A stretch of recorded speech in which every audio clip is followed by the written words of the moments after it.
Daniel Rickle, 8807, asks a very simple but loaded question. Why do some people refuse to accept kilts as a man's garment? That's a good question. Why do people refuse to accept a kilt as a man's garment? We're not saying have difficulty getting used to or anything, but just out and out refuse, like denied.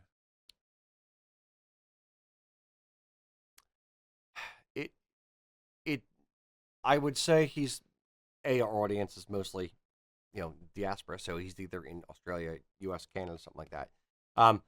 In areas where you grow up and it's a kilt or an unbifurcated garment isn't part of the norm for male dress,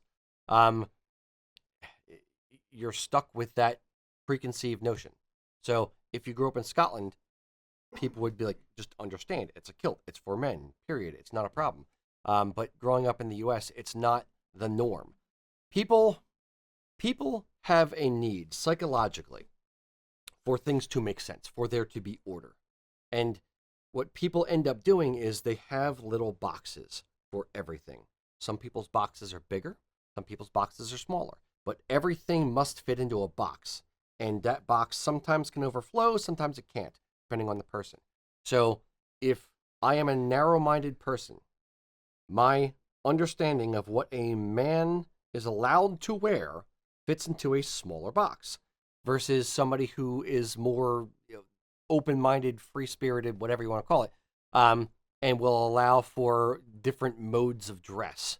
So it really boils down to the individual, their preconceived notions, and how narrow-minded they are or are not. Does that make sense? Yeah, I mean, the size of their box. And I will not say that it could. We're not trying to accuse people of being jerks per se with that turn of phrase. I would say, yeah, you could, but for some people, it's I think it's a fear factor. I think it's especially if they are very much invested in a mode of thinking with how they are raised, and if they are order, they prefer orderly things, or they are change averse for whatever reasons, then it represents something that's outside the norm and therefore is potentially scary. It's different, so it's scary. Yes. Yeah, they don't know how to react to it. They're not sure what it means. It's a cognitive dissonance kind of a thing. So, and with some people, in some groups, it's simply a maturity thing. There's a lack of rational thought involved. Where it's just like it's different, therefore it's something to be made fun of, and I will be reinforced by my peers and have greater acceptance and respect among my peers if I mock this thing which is from outside my culture. There's also an element. So it's a tribalism in a way too. I was just about to say groupthink. There's an element of groupthink. Yeah. Where, hey, if I make fun of this thing, or if my friend makes fun of this thing, even if I'm not as averse to the thing, right, I should make fun of the thing too, because it's different than what we do, and he's making fun of it, and I'm on his team, so I want to be the same as him. Yeah. It also depends on, do you know the person versus not know the person? Is it your wife who is, objecting to the thing? That's a different psychological reason potentially, because, oh, well, then what are the neighbors going to think? Versus, is it an errant load of truckload of kids driving past at 90 miles an hour saying, oh, yeah, nice skirt.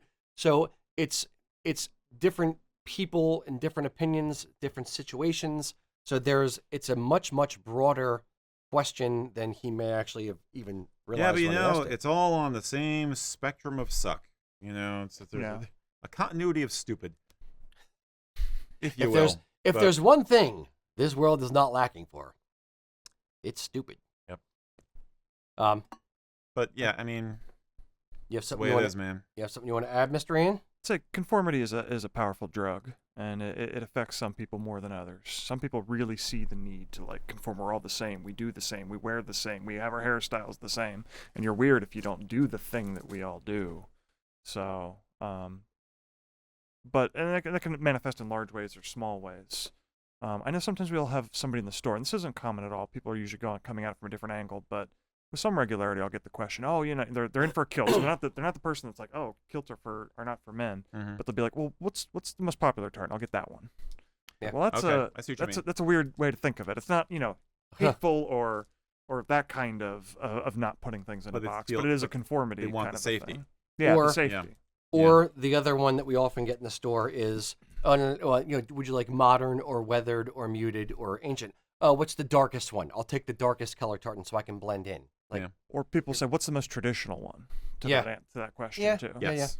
Yeah, the most. I think, Which is a tricky one to answer Yep. because it's not as clear as they want it to be. Yeah. I would do this. I would take the question that was asked, and kind of flip it on its head and ask a question to the questioner. What does it matter? Who cares that other people have an issue with the way that you dress, or with you wearing a kilt, or dyeing your hair blue or whatever? If they are not directly in your sphere of friends and family, who cares? It literally doesn't matter.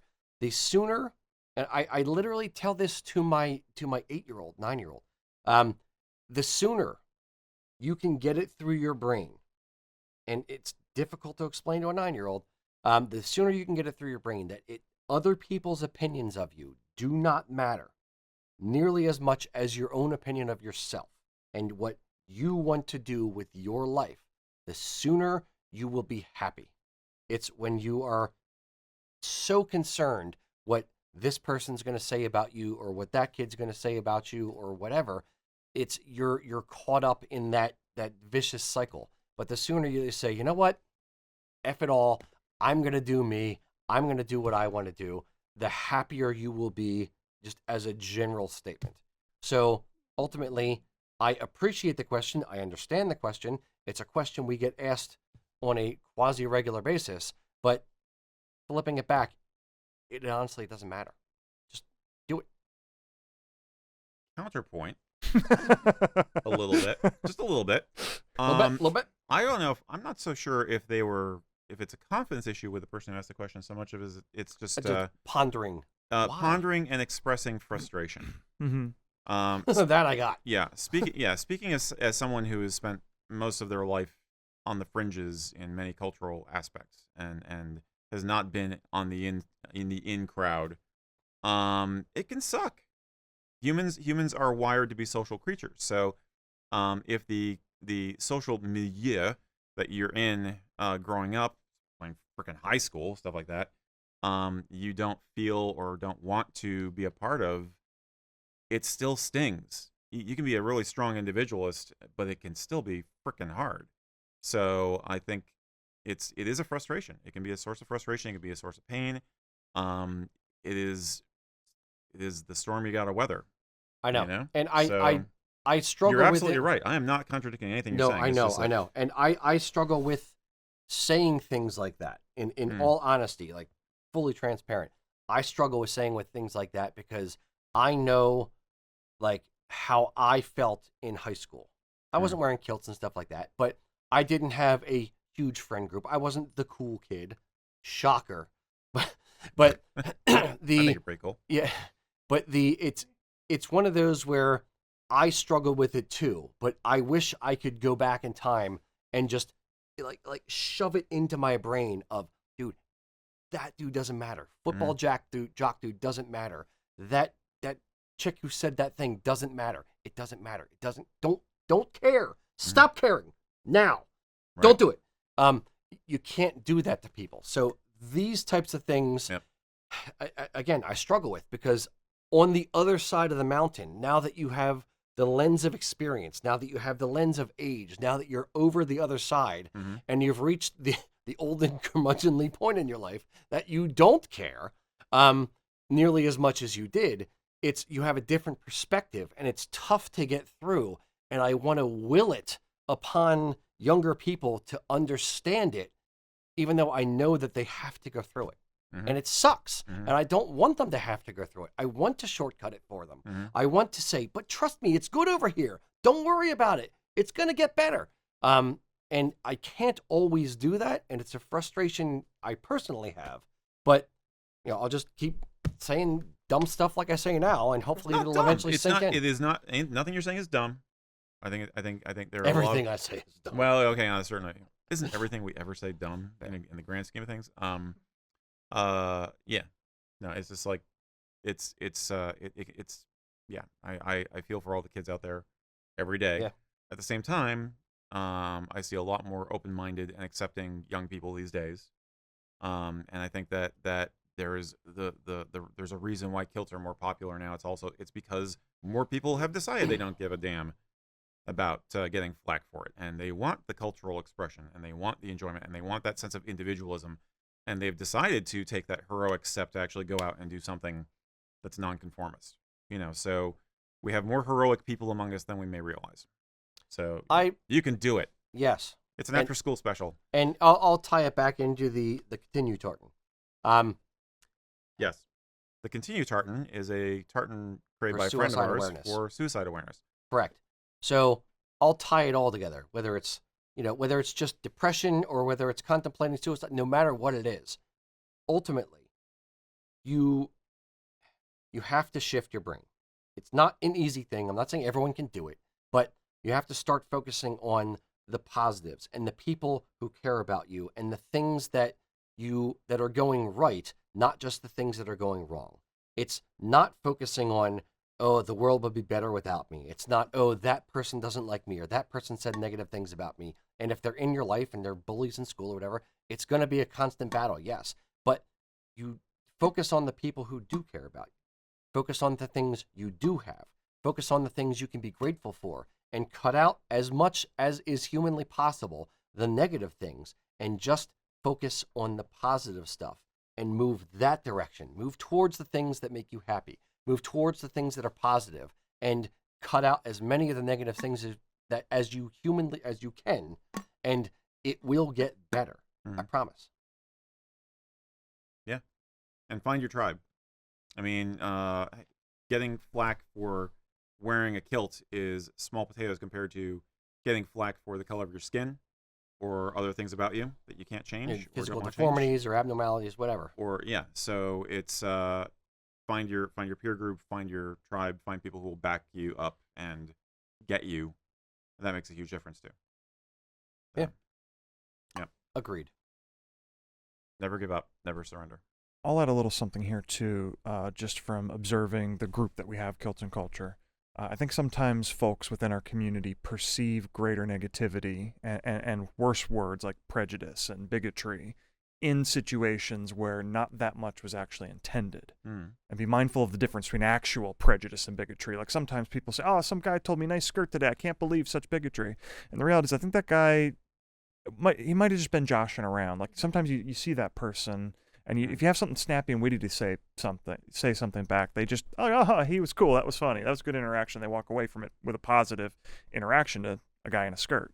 But likewise, if you turn around and negative and blow up and make a scene, then what was that asshole in a skirt? The next guy who he sees in a kill, he might think or assume the same thing of, and that's not a great way for that person to think about that.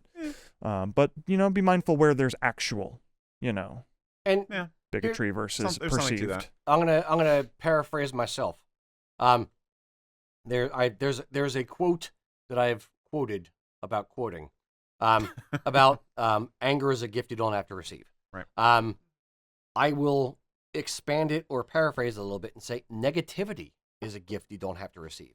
If someone is being negative to you and you have the mental fortitude or the situational awareness to be able to walk away from the thing and leave the negativity with them, don't let it ruin your day. If someone's being an ass, let them be an ass, and don't let it ruin your day. Let them be the one thinking they're funny or cool or whatever in front of their friends, or let them think that they've gotten under your skin, but don't let it. It's easier said than done, yes. But focus on removing yourself from the situation and focus on positive things, and let them languish in the fact that they didn't get under your skin.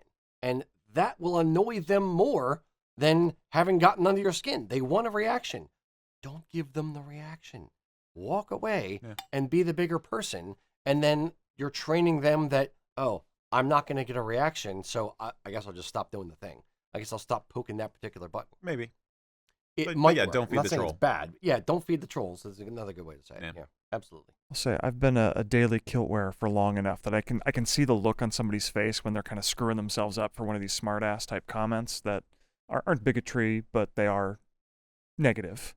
I'll give an example. Sometimes I'm walking into the Wawa across the street and somebody stops to hold the door, but then they look back and they see me, guy in a skirt as they see it, and I can see them like the wheels are turning. They're about to get there, and I'll cut it off. I'll cut it off because I've seen it in advance. I already know the look on the face. I just like, oh, you're just holding the door for me because I'm a pretty guy in a skirt, and then they get a little chuckle and that guy's humorous, and they move on with their day, and or they tell me their family history. One of the two. Sometimes it is just a processing thing too. Yeah. Wait, what? I think that's different from the negativity we're talking about. Yeah. But sometimes it's just like, I wasn't expecting this today. I have to have a smart-ass comment about it. Right. Speaking of smart-ass comments, it reminds me of the when you started talking about that. You're like, the wheels are spinning. I'm like, yes, the wheels are spinning, but the hamster's dead. Right. In this case, I think the hamster's just a little slow. They're a little rusty. Yeah. So what do you think? Why do you think society says that kilts aren't menswear? Let us know in the comments. And more importantly, what did you personally do to get over the mental hurdle the first time you wore a kilt? That's actually the question I want the answer to. If you want to see other videos we've done on this topic or similar topics, check out these videos over here.